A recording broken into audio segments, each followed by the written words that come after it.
Hi, my name is Barry Manandi and you're listening to the ZiFM Sport podcast. Zimbabwe's finest radio. ZiFM Stereo. It's Lionel Messi! He scored! The goal the world wanted! It's time for the biggest sports stories. It's Neymar trying to feed it through. It's a stretch and it's in! And I can't remember the last time I saw something like this. Extraordinary scenes! The biggest interviews. It's more difficult.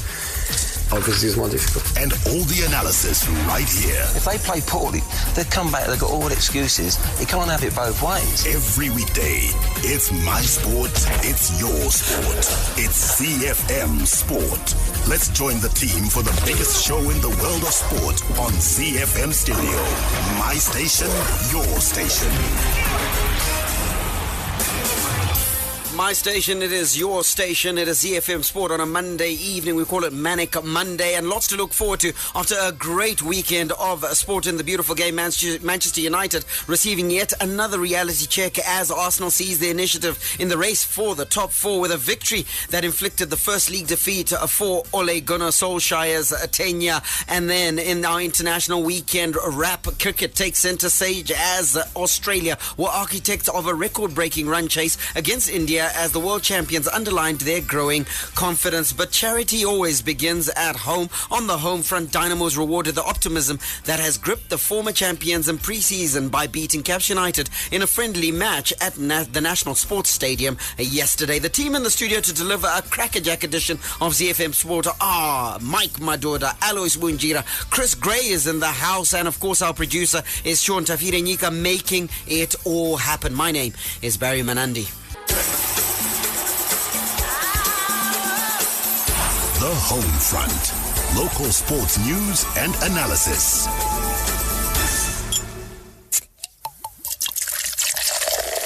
From Rufaro to Barberfields, Mandava to Nyamunga, all the perfect moments in the Castle Lager Premier Soccer League come together on ZiFM Sport. And there is a reason why. Dynamos coach Lloyd Chigoe, however, has refused to be swayed by the euphoric wave of beating bitter rivals Caps United 2-0 in a Charity Challenge Cup played at the National Sports Stadium yesterday. Dimbare got their goals through Edward Sadomba, who lashed onto a long pass from midfield, composed himself before rounding off Caps United goalkeeper Prosper Chigumba after 16 minutes. Congolese midfielder Ngando Mangala added the second in the same fashion in the 35th minute as the Glamour Boys pocketed $20,000. Now Chigoe, who's nicknamed Mablanyo, says the victory was a morale booster for his side.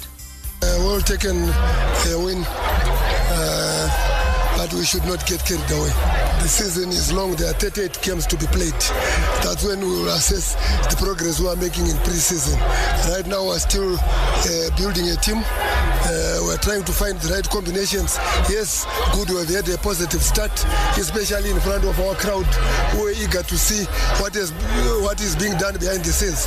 But ultimately, we must not lose focus of the real objective, which is to make sure that we don't fight relegation again in 2019. The positive thing is these boys are prepared to give their all to get a good result for the team. They are a group of fighters, tigers, like I said, and they are like wild horses. They are unpredictable. You don't know what to expect from them. Chigoe Mablanyo says they are wild horses, they're unpredictable, we don't know what to expect from them. And that is the truth, isn't it, Alois, about this Dimbare side, that there's been a lot of optimism. And yesterday afternoon, people got their first glance of Dynamos, and it was in a winning cause. Yeah, it was good to see Dynamos. You know, a lot of people have been talking about them having lost a lot of players, senior players. They were worried, they didn't know what to expect, who was coming to pitch in, and I was was there, I watched the match, and I should say I was pleasantly surprised. They held their own, they played well. I was very much impressed by that Congolese guy, Ngandu Mangala. He is a very good player, given time to settle in Zimbabwean football. I think that he can actually be a revelation for Dynamos. Well done to Mablanyo for building that team. Not many people gave him a chance this time around, but well done to him. I see they've got a good team that can... now I can actually believe it when he says that we can challenge for the league. They might just challenge for the league for sure. And Chazunguza lined up as follows. Simbachi Nani was in goal. Alongside him, Ali Maliselo, Tinotina Muringai, Mawadza, Tawanda Chisi, Godfrey Mukambi was in the starting lineup, as was the man Barry names KD, Kuzanai Demere, Suleiman Jason, replaced by Munyaradzi Jipo in the 47th minute. Ngandu Mangala, impressive by all accounts, replaced by Emmanuel Jalai in the 76th minute. Edward Duduza Sadomba, as well as Jimmy Tigere, two of the more experienced players in that starting lineup. Barry, you've got to say that more than the performance, it was all about the result, because the result is what breeds confidence, not just for the players, but for the fans as well, because a lot of about Dynamos is about the fans. It's about them galvanizing their support and turning Harare into something of a fortress. Absolutely, and you can see that there's coalescence or convergence of the objectives over at Dynamos, because if you listen to the post-match interview with Captain Edward Sadomba, he also mentioned the fact that what they want to do is bring the fans back to the stadium, bring back the belief in the blue army, in inverted commas. So I think that because the coach is saying that, the captain is saying that, it's something that's being discussed as a Dynamos family, that we need to get the confidence back, and this result will help. While there was optimism in the blue half of the city, in the green half, they were left licking their wounds, and Caps United coach Lloyd Chitembwe has offered a rather bizarre explanation as to why Caps United fell short yesterday afternoon, blaming fatigue. It's only down to physical part. We're a bit slower, and it's expected. That's when game-related fitness comes in. A shade slower. Why? Because we have been playing some games, and I'm sure going into the next week, we'll probably have 2 more training games. Thereafter, by the time we hit the 30th of March, we would have played 5 games, and I'm sure that will give us the needed fitness. It gave us what we needed to observe on the team in as far as our preparations are concerned. I'm sure it's a good measurement of training. We're just training without playing games, and like I've said, we needed to make sure we address certain aspects of the game, the mental, the technical, the tactical, as well as the physiological. So far so good. We're very happy, and now going into the games, into the pre-season phase, I'm sure by the time we hit the start of the season, we would have played 5-6 more games, and that in itself will obviously bring the necessary speed that we want in the team. Caps United not up to scratch, Chris, in terms of the physical conditioning, and Lloyd Chitembwe looking at that and saying, that's why, and that's where they fell short in this game versus Dimbani. That's a little bit worrying to say at this point they haven't reached match fitness yet. By this point, they should have played a few more friendlies. They should be able to see exactly where they are as a team. And if a game like this is supposed to be an indicator of what they will perform like at the beginning of the season, then I think there's reason to worry about Caps United at the beginning of the season. Alois, is there time to rectify this problem? There are 2 weeks left before kickoff. Can Caps United get to the level they want to be, the competitive level that Lloyd Chitembwe is talking about? Yeah, I do agree with Chris that, this is 2 weeks before, and they should have been it's somewhere close to match fitness 2 weeks before. They should actually be playing matches to polish. Polish, not for match fitness, to polish. So I don't know what really happened. I think they started preseason a little bit late. It's worrying. Some when you have some management or I don't know what it is, when a lot of people don't really understand what it is to do pre-season training. Pre-season training is it's not just about going to train and play around with the ball and all that. You know, you need at least 6 weeks to prepare. Then you need another 3 weeks to fine-tune your team. So we're talking about 9 weeks of pre-season before you hit your first match. So I don't think they did that, and obviously the coach is talking about it. He basically knows it, but he doesn't want to play the blame game and all that. But probably he is worried about match fitness. But their question, I don't think they are ready. Okay, taking a look at the players that lined up for the green and white yesterday. Prosper Chigumba, Godwin Goriati, Valentine Musarurwa, Hard Life Jirekwi, Method Mwanjali, Blessing Sarupinda, replaced by John Joao in the 46th minute. Norman Sianchali, or should it be Newman Sianchali, replaced by Clive Rupia in the 66th minute. Dominic Mukandi, Jostan Godzo, Gabriel Nyoni, Phineas Bamusi, replaced by Kelvin Devele after 41 minutes. And taking a look at those players, Barry, a very experienced starting 11 for Caps United. More concern in that, because those are experienced campaigners. When you rattled off the Dynamos lineup, I picked up 5 names that played in for Dynamos before. If we exclude Edward Sadomba, you have 4 names that played in last season's campaign for Dynamos. You look at that Caps United lineup, all of those are experienced campaigners used to pulling on that green jersey. So to then complain and talk about the fact that these guys are not ready, my goodness, there's some concern. But isn't that also grounds for optimism, because they are experienced, they have quality? Take a look at the names I've just rattled off there.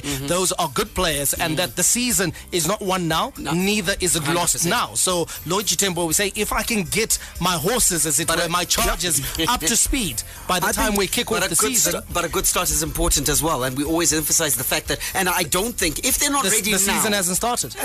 Fair enough, but we can sort of project on the basis of what the coach has said and also this result, whereby the start is unlikely to be as good as it could have been had they had the sort of preseason that Alice was talking about, but whereby you can polish your squad, get your combinations correct. He sounded confident that by the time they kick off, they should have played a few more games. You can't wait for the season to start for you to then decide, okay, now we're going to kick into gear. When everybody else is already in gear, what you're going to be doing is playing catch up, and that's how many points that you've lost at the beginning of the season, and now all you're trying to do is keep up, and it's not about. But I disagree.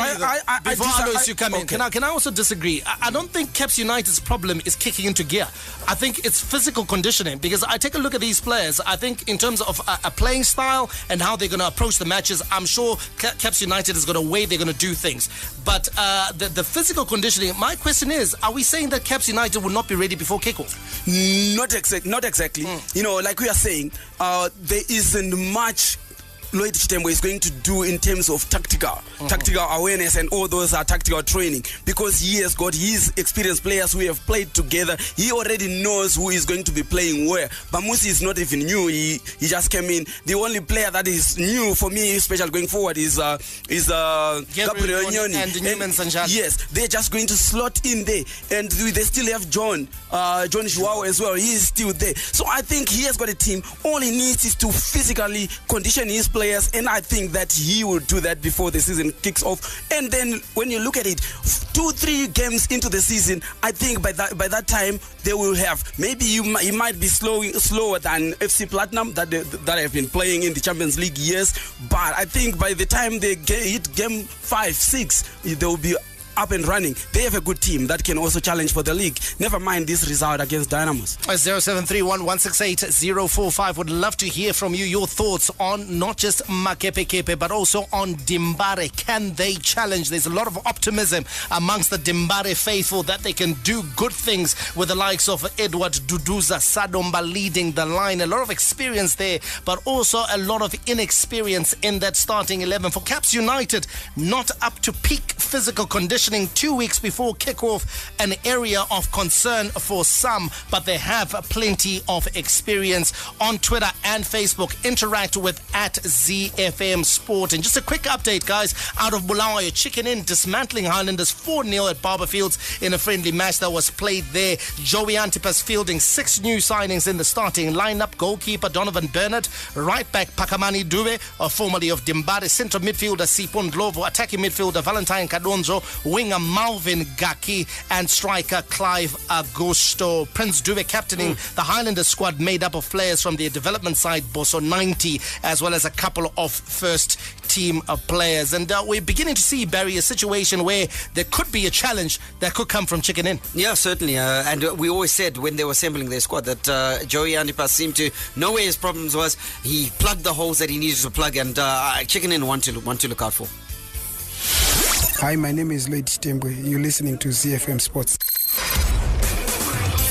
Let's wrap up the rest of the weekend with cricket news that Eagles survived late innings jitters to lift the Pro 50 Championship following a nervy 2-wicket victory over Tuskers in a low-scoring final at Harare Sports Club on Saturday. Needing 203 runs to win, Eagles looked like they were cruising comfortably towards the target of 115 for 3 before losing Richard Mtumbami and captain Tino Mtombodzi in the 18th over. And at 155 for 7 in the 31st over, the Stuart Matsekenyere coach side was in serious trouble. But Regis Chakava, with a patient 38 from 76 balls, you mentioned him on Friday, Michael, steered the team home with 14 balls to spare. Earlier, Eagles won the toss and elected to field first before producing an all-round bowling display to restrict Tuskers to a below-par 202 all-out in 45.2 overs. In swimming news, Mashonaland Province Secretary Shireen Ramajan is confident they will defend their national junior swimming crown again at Petra Primary School in Bulawayo this week. The province has won the previous 4 editions of the meet, and Ramajan believes her charges are capable of extending the feat. The 2-day event, which commences on Saturday, will see a number of junior swimmers from across the country converging for the contest.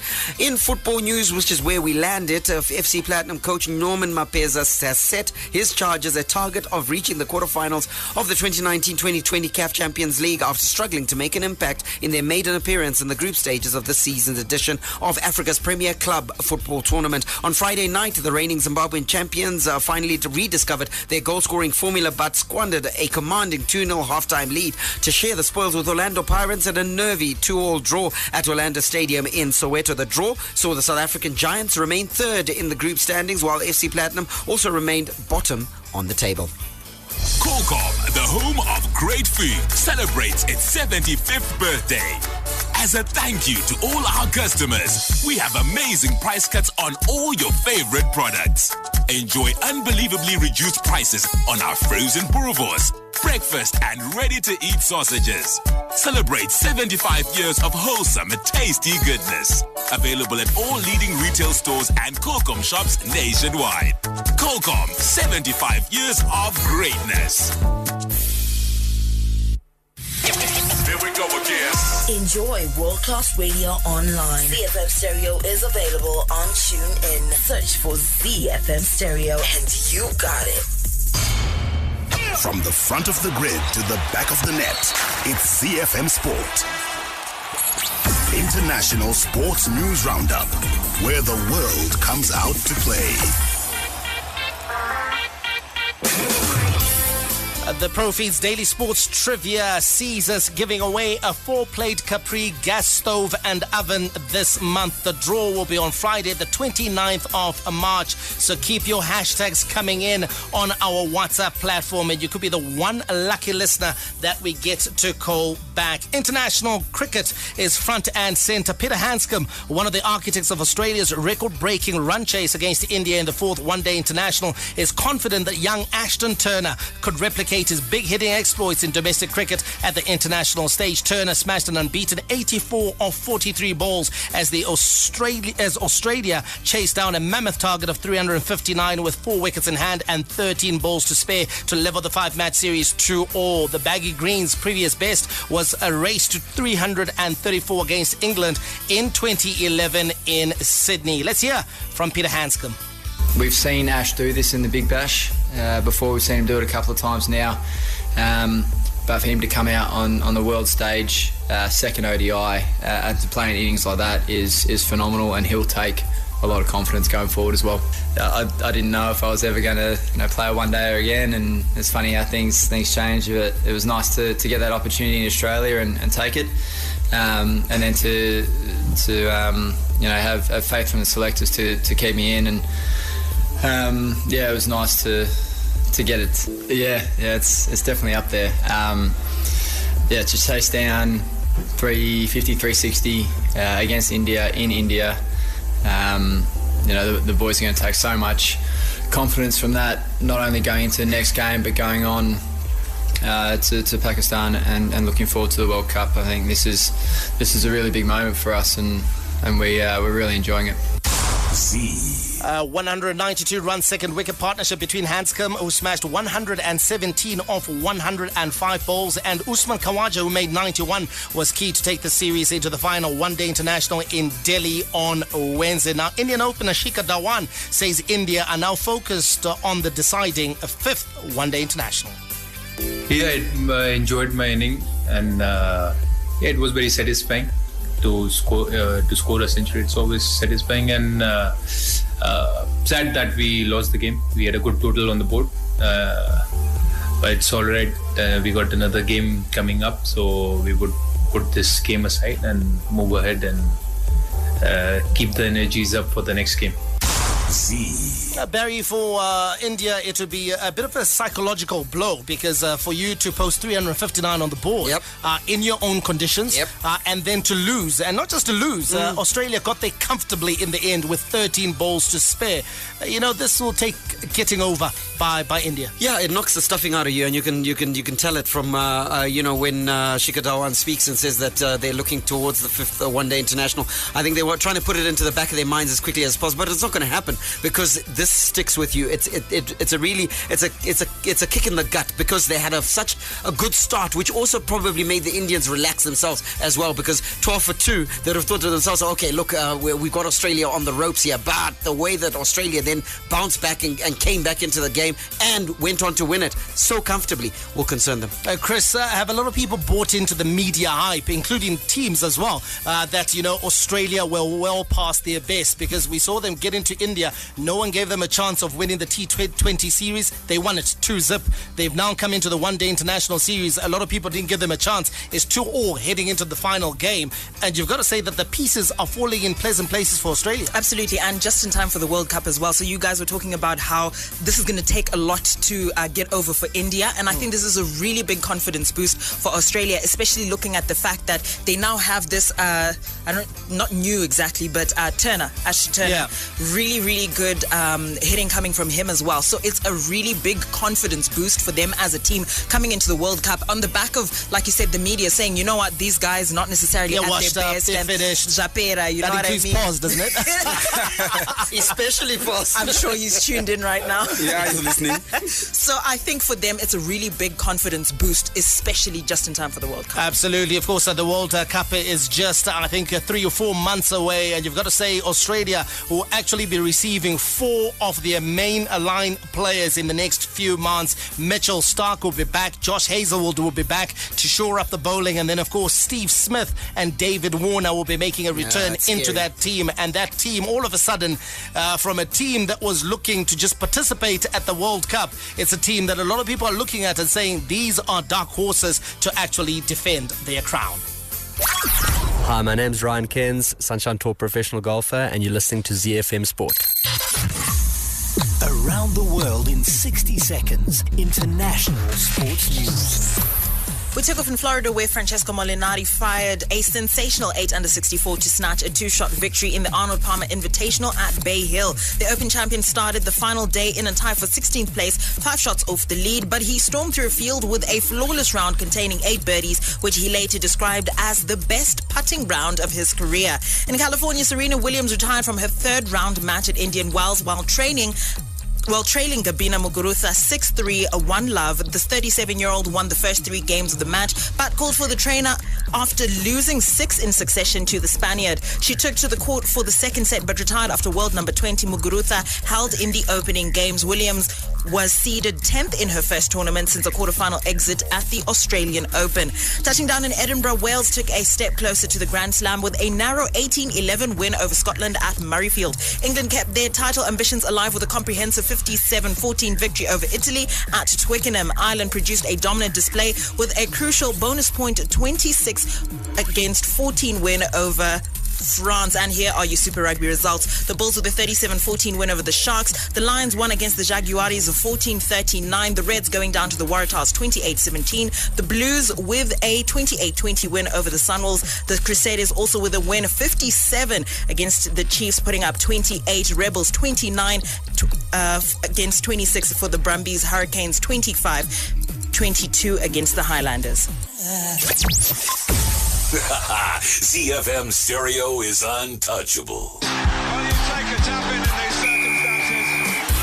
The Daily Sports Trivia question is brought to you by Profeeds. Profeeds, your feed and farm professionals. And it's competition time. You simply send us a WhatsApp message with the hashtag #ProFeedsTrivia, and you might be the one lucky listener we call back. You fill 2 questions, and if you get both of those correct, you'll be our daily winner and in with a chance of winning a fabulous prize. This time, a 4-plate Capri gas stove and oven. Our second draw of the year is going to be on Friday, the 29th of March, so make sure you get those hashtags in. Absolutely. And currently, we've got Tapiwa on the line from Bloomingdale. Tapiwa, good evening to you. Good evening, guys. How's it going? Not bad, thank you. You said good evening, guys. Hey, Tapiwa. What up? Tabs, are you ready to answer some questions, bud? Yeah. Okay, the first question to you is, what team do you support? Islanders locally and Liverpool in England. Oh, good man. Yeah, that's you know what? Liverpool fans know what they want in life, so they answer exactly what they are. So that was the easy question. Are you ready for the hard questions?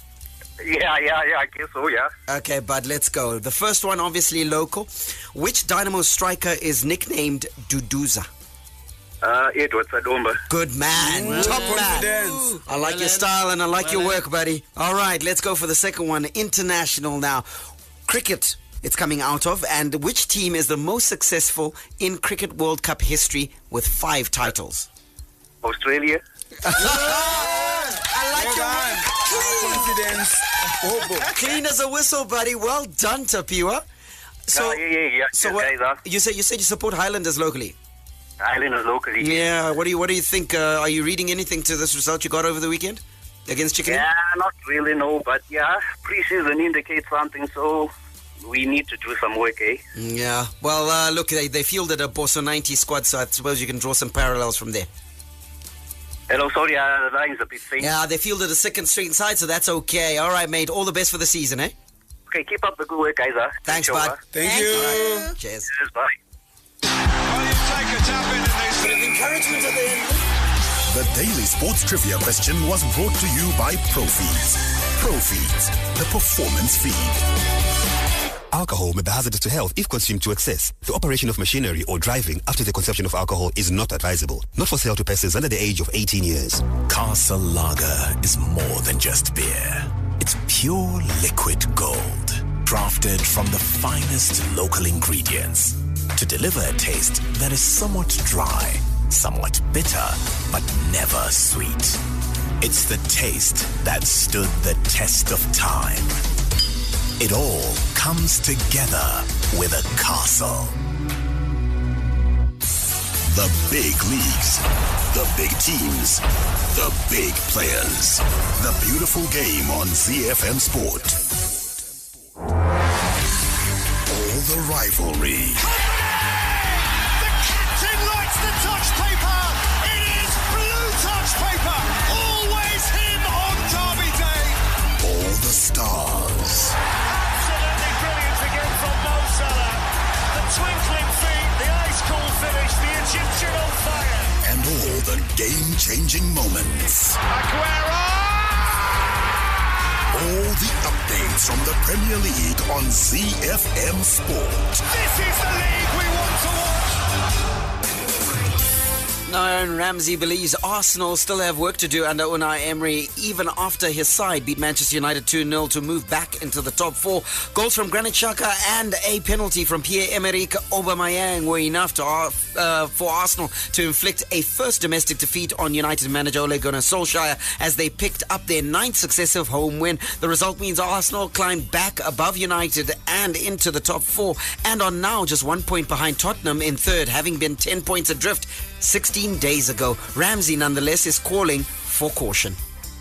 We've had a new manager come in with new ideas, so I think it's been a season of trying to adapt to certain things that he wants from us, and you know, sometimes it's come off and sometimes it hasn't, but it's a working process. So yeah, I'm just happy that we won the game today and we've put ourselves in a great position to finish off the season and hopefully nick a top 4 spot. Z Well, the one thing that he's certainly done, has Unai Emery done, Bunj, is that he's removed that element that was complained about by most Arsenal fans under Arsene Wenger, which was it was becoming stale, it was becoming predictable, it was becoming old. And now you could see a fresh, hungry, I saw a team that was looking to win. Yeah, you know, when you watch them, they are slick. I spoke about it even before the match, that they are slick. When you watch them, you can actually enjoy. You can sit there, you don't support them, but you can actually enjoy the football. You know, those are the kind of matches that I want to see. I want to see a team, even if I'm not supporting the team, I want to enjoy football. And they are doing exactly that. They are playing good football. And when they go forward, they don't delay. I like the way they attack. They go forward, at pass, and they knock the ball around very well as well. So it's very enjoyable. Very, very important that what Bunj is talking about, Mike, in that we saw Arsenal wanting to get into the box very early to try and get a shot on goal, and that served them well because they won 2-0.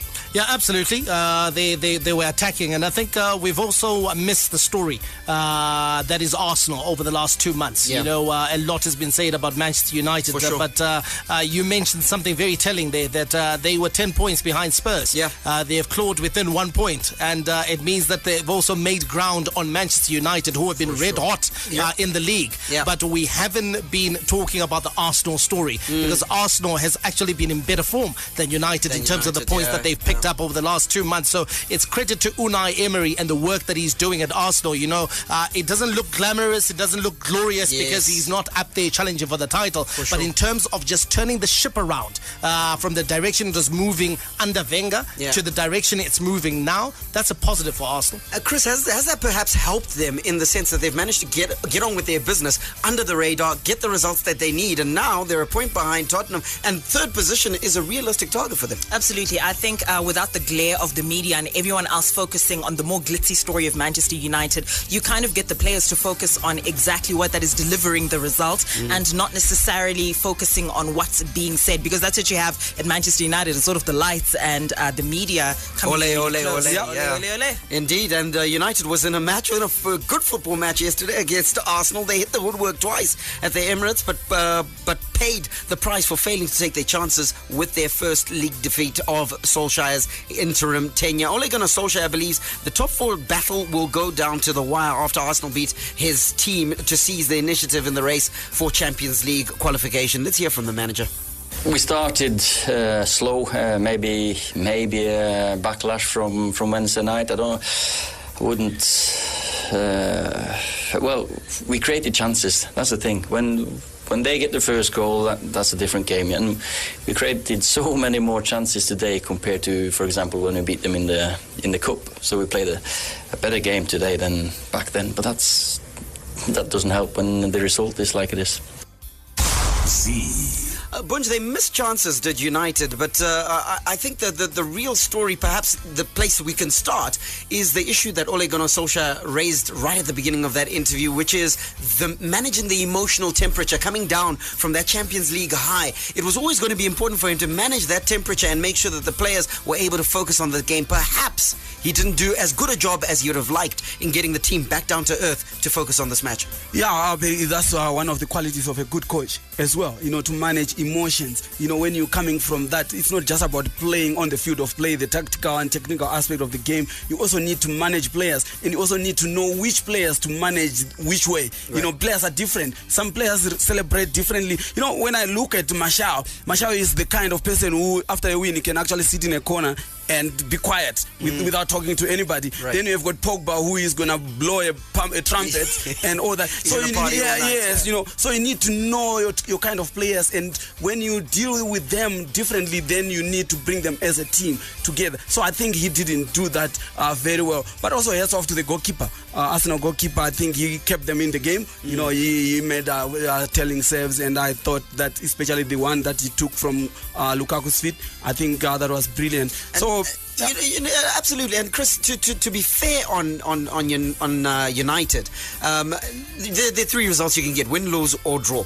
And in this one, they lost, but created chances enough to say the manager won't necessarily be disappointed. It wasn't a flat performance by any stretch of the imagination. Those chances will give him a bit of heart. They'll give him a bit of heart, and also Arsenal was playing a good game. I think that's what you can take away from that match, is Arsenal were playing good football. Had Arsenal not been playing great football and managed to sneak a couple of goals in, then you'd be disappointed in the team as a whole, but where it was a competitive Arsenal side who brought their best and were in really good form, then you can honestly say, you know what, it's just some fine-tuning that is needed, like Bunj was talking about, to bring them back to earth. Ole Gunnar Solskjaer was the darling of the media. Is that tide going to turn as a result of this one result? Or can we still say, Liz, Ole Gunnar Solskjaer done a good job, he's come in, he's put some work in? He's done a good job, but I'm going to say a few unpopular things. I saw the smile rolling up your sleeves. And one of them is that you take a look at the tactical approach of Manchester United in this game versus Arsenal. United played a lot differently than they've played in the big games. In the big games, against the way they played against Chelsea, the way they played against Liverpool, the way they played against PSG in both games. Sure. In this game, Ole Gunnar Solskjaer set up his team to win. He believed he could go to the Emirates to win. So Manchester United was more front foot. Manchester United was playing further up the pitch. Sure. Manchester United was not set up defensively. In the games versus Liverpool, the games versus Chelsea, the games versus Tottenham, the games versus PSG, United set very deep in their own half. They had two defensive banks. Played on the counter. And played on the counter. The worry for United in this game is that, can Manchester United go toe-to-toe with the big games? They've done it against an Arsenal side, which is not one of the best teams in Europe. Sure. Never mind, this is not a Barcelona. This is not your top-end team. And they've lost out in this game. And so for me, that's a bit of a concern, because you want United playing front-foot football and winning. We can't have United playing in that Ole Gunnar. So it's good for if you're doing a rescue job. But long-term, I don't believe there was ever the solution for United to be a team that sits back and plays on the counter. It gives you results in certain matches, but in this game here, I was concerned by the fact that Ole Gunnar Solskjaer decided to play positively and lost in this game. So a bit of concern that perhaps he's maybe 2 or 3 players short of a team that can play positively, dominate a match, and still get the result. 100%. And Arsenal, of course, they get the kudos of this game, because now they have won their last 9 Premier League home games, their joint longest winning run at the Emirates within a single season. They also achieved 9 in the season 2014 and 2015. Fun fact, Arsenal have beaten Manchester United 10 times in Premier League games played on Sundays. And that's the most United have lost against an opponent on a specific day of the week in the competition. Ole Gunnar Solskjaer won't want to play on Sundays. The rest of the Premier League results look like this. Now, Crystal Palace losing at home 2-1 to Brighton. Cardiff 2-0 over West Ham. Good result for Cardiff. Huddersfield Town losing at home to Bournemouth 2-0. Leicester 3-1 over Fulham. Newcastle 3-2 over Everton. Fantastic victory for Rafa Benitez, going great guns, nearly achieving safety for the Magpies. Southampton 2-1 over Tottenham. Manchester City marching on 3-1 over Watford. Liverpool, good result yesterday, 4-2 over Burnley. Chelsea 1-1 draw against Wolves. Wolves fantastic in that game, actually taking the lead, and it took a last gasp equaliser by Eden Hazard to get that result. And then of course there's the result we talked about, Arsenal 2-0 over Manchester United. Horsepower unmatched. Torque to beat the best. Speed unrivaled. Sleek and easy on the eye. Let's get behind the wheel of football engineered to perfection. The Bundesliga, made in Germany. Niko Kovac fired a warning to Borussia Dortmund after Bayern Munich moved to the top of the Bundesliga table with a 6-0 thrashing of Wolfsburg. Dortmund have led the way since September, but BVB's 3-1 win at home to struggling Stuttgart was not enough to keep top spot on Saturday. Robert Lewandowski struck twice as Serge Gnabry, James Rodriguez, Thomas Müller and Joshua Kimmich also scored in a comprehensive win against Wolfsburg. Now they've been enjoying, Bayern Munich, Borussia Dortmund has been enjoying the top spot, and now Bayern Munich has come in. They are now at the top of the table by goal difference. Can they manage to keep this for the rest of the season? And they have about 9 games to go? Yeah, I think it comes down to the game between Bayern Munich and Borussia Dortmund. I believe that I think Borussia Dortmund are rediscovering their form and their goal scoring. Marco Reus is back, and so they should be able to beat the opposition in front of them. But the title will be decided when they play Bayern Munich. If they're able to get over the line, like they did in the first game of the season, if you remember. Exactly. They managed to beat Bayern Munich in the first game of over the season. So they'll have to do it. You know, that's the only way they can win this title. They have to beat Bayern Munich with the two teams. Yeah, and the great thing is that it leaves it delicately poised and makes that almost a cup final. So whoever wins that match, you got to think to yourself that they're going to win the championship. Yes, there'll always be the mathematicians who will try to bring out their calculators, but you got to think the winner of that match is likely to win the league. Paolo Rossi, Marco van Basten, George Weah, Gabriel Batistuta, Alessandro Del Piero. Serie A has been home to some of the world's finest strikers. And now they welcome arguably the greatest of them all, Cristiano Ronaldo, the best of Italian football on Z. Okay, some updates from Italy when Napoli needed a late goal from Lorenzo Insigne to prevent Carlo Ancelotti's side from suffering back-to-back Serie A defeats after they salvaged a 1-1 draw at Sassuolo. Napoli, who were reduced to 10 men before falling to a 2-1 home defeat to leaders Juventus last week, found themselves behind after Domenico Berardi smashed home from close range in the 52nd minute. In other results, Inter Milan strengthened their hold on fourth thanks to a 2-0 victory over Spal at San Siro as they recorded their first win in 3 league matches to leave their opponents without success from their last 6. Krzysztof Piatek's 57th minute winner saw AC Milan beat Chievo to claim their 5th straight Serie A win. And Moiskin scored twice as Juve warmed up for their second leg of their Champions League last 16 clash against Atletico Madrid with a 4-1 victory over Udinese on Friday night. Keane, who received a standing ovation when he was replaced late, also won a penalty which was converted by Emre Can. Juve choosing to rest Cristiano Ronaldo, Alois, in that game. Rested a couple of other stalwarts in this game. Still ran out comfortable winners. So it looks like they want to launch a comeback versus Atletico Madrid. And it's a game where you feel they'll have to be almost perfect if they're to go through.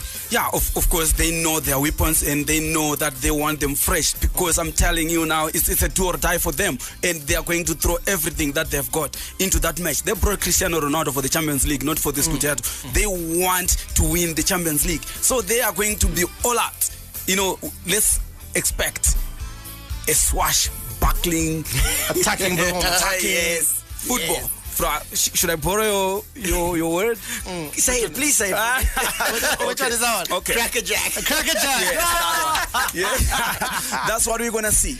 That's what we're gonna see coming from Juve, because they know that, you know what, Cristiano is not getting any younger. They brought him for the Champions League, and this year he's fresher than he's gonna be next year. So they want to utilize him this season. Talking about Cristiano Ronaldo, how is he doing in the scoring charts? Well, he is in second place behind the ageless and peerless Fabio Quagliarella, who scored 20 goals. Cristiano Ronaldo and Krzysztof Piatek, they've got 19 goals apiece. And then Duvan Zapata from Atalanta, 17 goals. And Akadush Milik, he's got 14 goals. So Cristiano Ronaldo, not having the great goal-scoring season that a lot of people expected him to have in Serie A, but still decent enough, because like Alois pointed out, it's all about the Champions League for Juve. Absolutely. Not having the highest goal scoring for him is probably irritating him more than anyone else.